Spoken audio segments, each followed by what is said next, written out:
Hi, welcome to Daily Devotions with me, Pastor Stephen of Family Worship Center, as well as your pastor of the Northwoods.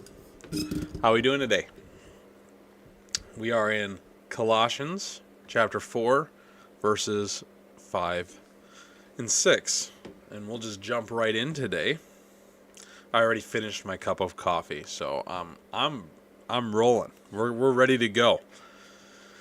Be wise in the way you act toward outsiders. Make the most of every opportunity and let your conversation be always full of grace, seasoned with salt, so that you may know how to answer everyone. Yes, this verse is tackling the concept of Christians talking to non-Christians. You know, the thing that Jesus called us to be a witness into the world. We have a playbook, I guess is the way we could define it. A playbook on acting towards outsiders. Now, we can contextualize this outside the faith, right? I wouldn't go up to someone in modern conversation and be like, "You're an outsider, right?" Yeah, immediately throw that wall up between. That would be unwise, okay? So we're already establishing wisdom right here in the first sentence. Don't walk up to people and point and ask if they're outsiders, even if you're well-intentioned. So we're talking about those that are that don't believe in Jesus across that spectrum, or whatever that is, right? And to be wise in how we do that. And in seeking wisdom in that conversation is answering the question here, or like taking this statement, because this statement, make the most of every opportunity, and then switching it to a question where you're asking yourself, I'm going to ask myself this, how do I make the most of every opportunity in my actions towards people who are outside the faith? And that's the question that we need to answer. I need to answer, and the devotion is about self, so I'm going to explore that in myself today. And by changing this to a question, we obviously, like I said, this is a playbook, so we have a part of that here, but we're going to click full chapter here and see where a lot of this verse comes from. Whew, that was a big yawn. So at the end of the chapter, right? We're at the end of the chapter here at further instructions and then the final greetings. Devote yourself to prayer, being watchful and thankful, and pray for us too, that God may open a door for our message so that we proclaim the mystery of Christ, for which I am in chains. Pray that I may proclaim it clearly as I should. Be wise in the way you act toward outsiders. Make the most of every opportunity, and let your conversation be always full of grace, seasoned with salt, so you may know how to answer to everyone. I don't know if you caught the context of this letter, did you? For which I'm in chains. He is currently in prison writing this letter and has sent it out to the Colossians, right? Colossians. And Paul is not, I'm sure he's a little miffed, right? I think we can agree that he's not exactly a happy-go-lucky. However, he realizes that his time on earth is finite, just like ours is. And he's taking this time to not wallow in his suffering, but rather encourage one of the churches that he's helped minister to. And so when you read, make the most of every opportunity, you have a direct example for the person who's writing this letter. He's in prison, and he's not wasting an opportunity. And we have other examples of this, right, where Paul's in prison and they're worshiping God, and the prison shakes from the earthquake, and the guard comes in and sees that everyone escaped except, and then he's about to kill himself, and Paul and Silas are like, no, don't do that. the prison guard takes him to his home, and then through that exchange and fellowship that they had, and Paul and Silas had an opportunity to preach and witness into his life, and because of that night, the guards, him, the guard, and as well as his whole family came to know Jesus. And so we have another example of this, where he makes the most of the opportunity. Paul didn't take the opportunity, and this is part of the wise part. All right, we can actually further follow this. Right, be wise. Right,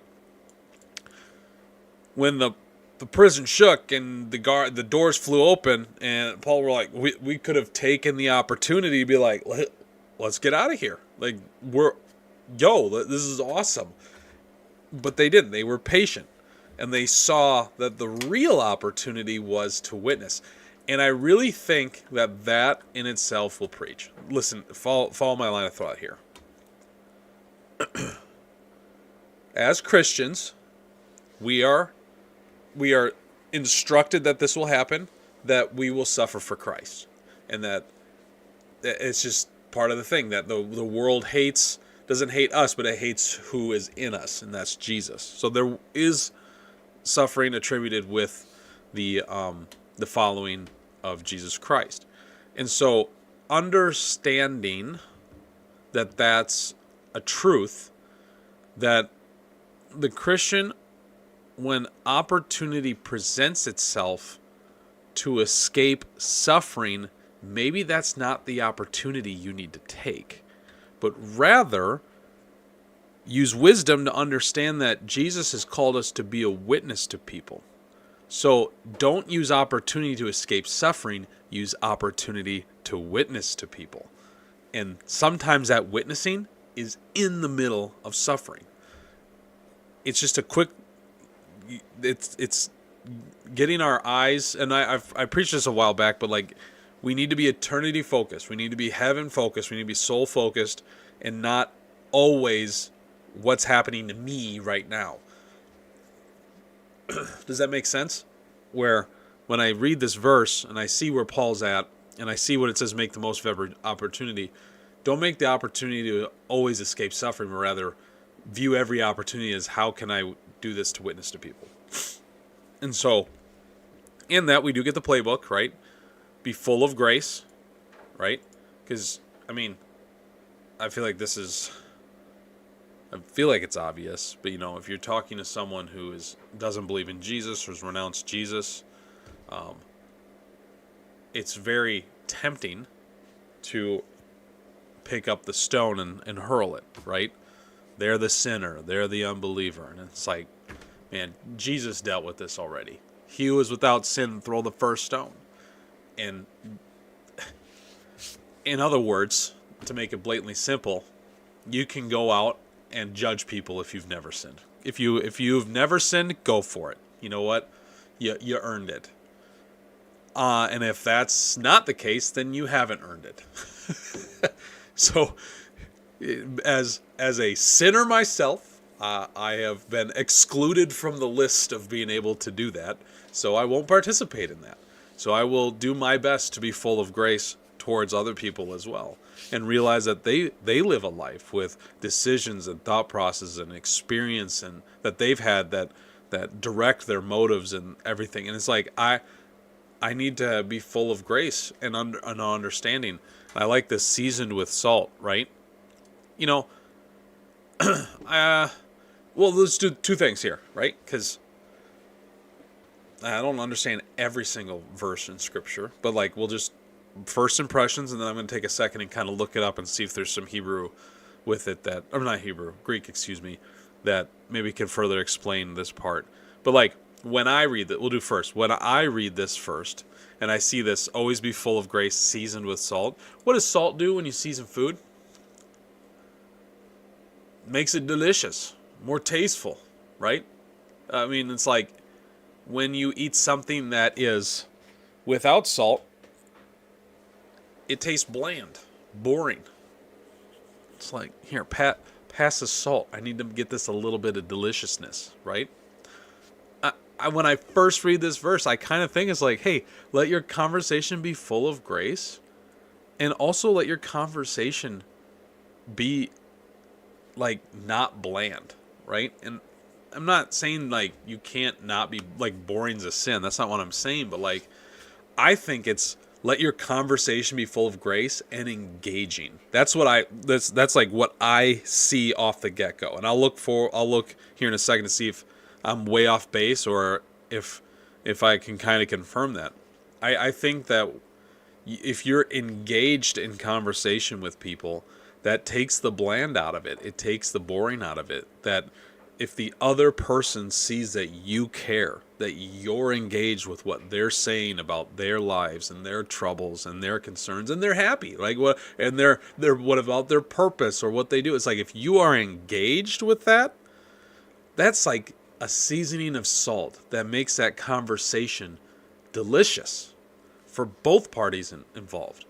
So be engaged, be ready with grace, be wise. And I think, and the reason why I think that that's what this is that so you may know how to answer everyone. If you're not truly engaged, if you're not truly listening to someone, how do you answer? Like, how do you, it's bland, it's boring, it's not good, it's empty. That's the word. It's empty. And they can feel that. Everyone knows when they left a conversation with the other person, you're like, that guy he wanted to get out of that conversation, right? So it's like, as believers, be wise in how we act towards other people. Let's be ready. Before a conversation comes, let's be ready to be engaged. Let's be ready to have grace. And then through that, we'll know how to answer people. We'll know how to talk to them. We'll be built in boldness to pray for them or whatever that is, right? I think that's really powerful. I'm going to take a second here. Let's see if I can... I can never spell Colossians good. So we're just gonna cheat a little bit.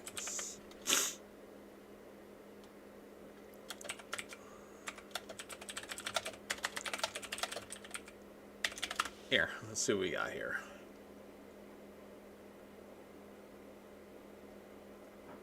Let's see.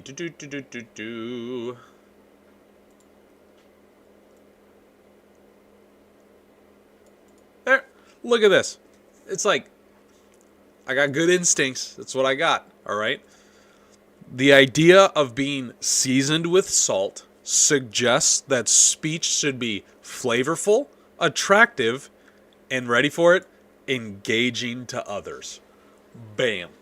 Look at that. Didn't even need the Greek off the get-go to basically nail that one on the head. It's about about engagement. That's what it's about.